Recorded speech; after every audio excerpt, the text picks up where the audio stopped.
Penegakan hukum. Kalau penegakan hukum, korupsi ini ada 3 potensi sebabnya. 1, korup karena kebutuhan. Yang kedua, korup karena keserakahan. Yang ketiga, korup karena sistem. Korup karena kebutuhan, gajinya hanya cukup untuk hidup 20 hari. 10 hari terakhir dia harus bagaimana? Lalu muncul tuh ruang untuk nutup. Obatnya bukan penegakan hukum saja. Penegakan hukum belum tentu menjerahkan, masalahnya nggak selesai. Ini sering saya sampaikan pada penegak hukum di Jakarta. Di Jakarta ini banyak orang melanggar. Ada 2 jenis pelanggaran. Melanggar karena butuh dan melanggar karena serakah. Oke? Kalau gedung tinggi ngambil air tanah dari kedalaman 200 meter tanpa izin, itu namanya melanggar karena serakah. Oke?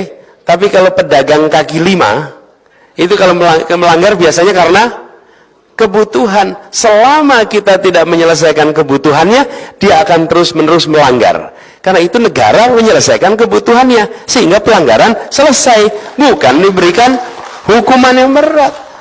Hukuman berat menyelesaikan, karena kebutuhannya tidak terpenuhi.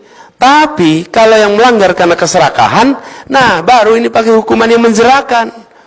Ada rasa takut di situ. Dan koruptor paling takut adalah miskin atau miskin. Ada yang mengusulkan hukuman mati.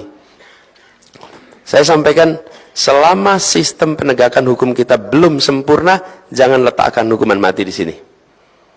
Karena ketika kita melakukan kekeliruan, kita tidak bisa mengkoreksinya. Jika sistem kita sudah sempurna untuk proses pengadilan dan lain-lain, nah itu soalnya lain. Tapi sebelum sempurna, maka perlu ada ruang. Bayangkan selesai 2-3 tahun kemudian muncul bukti baru, ternyata dia bukan koruptornya. Mau dikembalikan pakai apa coba? Nggak bisa. Nggak bisa. Itu sebabnya kenapa saya sampaikan dimiskinkan. Karena kita ada ruang. Jika sampai, kita ini manusia khilaf, ada ruang untuk itu. Nah ini yang kemudian dilakukan. Kami melihat penting sekali untuk segera mensahkan undang-undang perampasan aset oleh negara. Sehingga koruptor yang kemudian KPK ini tidak boleh sekedar taat hukum. KPK ini harus taat pada kode etik. Dia harus lebih tinggi dari hukum. Dia harus taat pada kepatutan. Kepatutan. Karena itu tadi kemarin saya sampaikan bahwa bila Allah takdirkan untuk kami bertugas, maka kami akan sampaikan semua pimpinan KPK yang terpilih harus tanda tangan pernyataan akan mengundurkan diri jika melanggar kode etik KPK. Selesai. Jadi bukan mengundurkan diri kalau jadi tersangka, bukan. Itu aja masih belum. Tapi bila melanggar kode etik, dan kode etik KPK, Bapak Ibu sekalian, saya kebetulan pernah bertugas menjadi ketua komite etik KPK tahun 2012. Ketika saya jadi ketua komite KPK, saya melihat dari dekat betapa standar kode etiknya itu sangat tinggi. Dan pada waktu itu saya belum pernah, ini saya cerita sedikit, saya belum pernah datang berada di sebuah kantor yang ketika waktu duha musolanya penuh dengan orang-orang sholat duha, kecuali di KPK.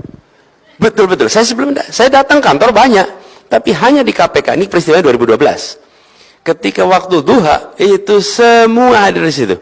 Begitu waktu sholat masuk, semua berbondong-bondong ada di musola. Dan waktu saya ngobrol dengan mereka, itu mereka selalu ingin cerita. Kan di musola kita duduk gitu.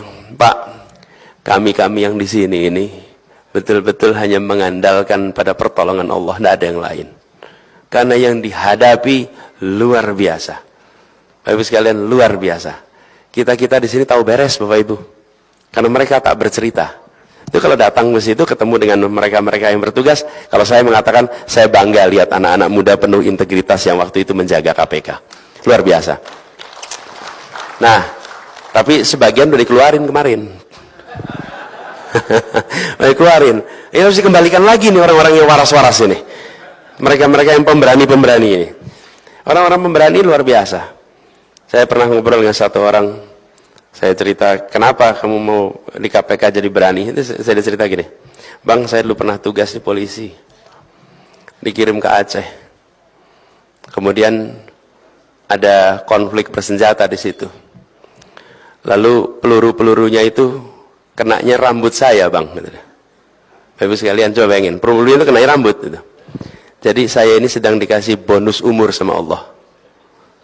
Kalau enggak saya sudah selesai berapa tahun yang lalu. Jadi bonus umur saya ini cuma mau saya pakai untuk membersihkan korupsi di Indonesia. Tidak lebih dari itu. Izin Pak Anies. Jadi Bapak sekalian, 5 menit lagi. Ya. Jadi Bapak sekalian, yang kita saksikan apa? Sebuah badan membersihkan korupsi harus berisi orang berintegritas. Dan orang berintegritas itulah yang harus kita jaga agar tak berada di situ dengan kode etik yang dijaga tinggi. Jadi Bapak sekalian kami hormati, izinkan saya merangkum atas apa yang saya sampaikan. Bahwa Indonesia harus menuju satu kemakmuran. Karena dengan satu kemakmuran, kita akan bisa merasakan Indonesia memberikan perlakuan yang sama bagi semuanya. Itu dilakukan lewat apa? Lewat mereview semua kebijakan yang ada, agar kebijakannya membesarkan yang kecil, menguatkan yang lemah, tanpa mengecilkan yang besar, tanpa melemahkan yang kuat. Garisnya itu. Lalu, di dalam proses ini semua, kita menyaksikan perlunya menjaga tatanan negara ini untuk selalu berada di dalam tatanan yang menjunjung tinggi adab di dalam bernegara. Etika yang dijaga. Prinsip negara hukum, bukan negara kekuasaan. Ini. Lalu, salah satu masalah terbesar Republik ini adalah praktek korupsi. Dan praktek korupsi ini diselesaikannya melalui satu, yang karena kebutuhan dibereskan kebutuhannya, yang karena keserakahan diberikan ancaman hukuman yang menjerakan, dan institusi yang mengelola penegakan hukum untuk korupsi yang serakah adalah KPK. KPK-nya ditinggikan standar kode etiknya. PR kita banyak. Saya hendak sampaikan pada semua, tidak mungkin kita bisa menyelesaikan seluruh masalah yang ada di Republik ini. Tapi insya Allah satu hal yang pasti, kita ingin perubahan itu bisa kita kerjakan dalam tempo yang sesegera mungkin.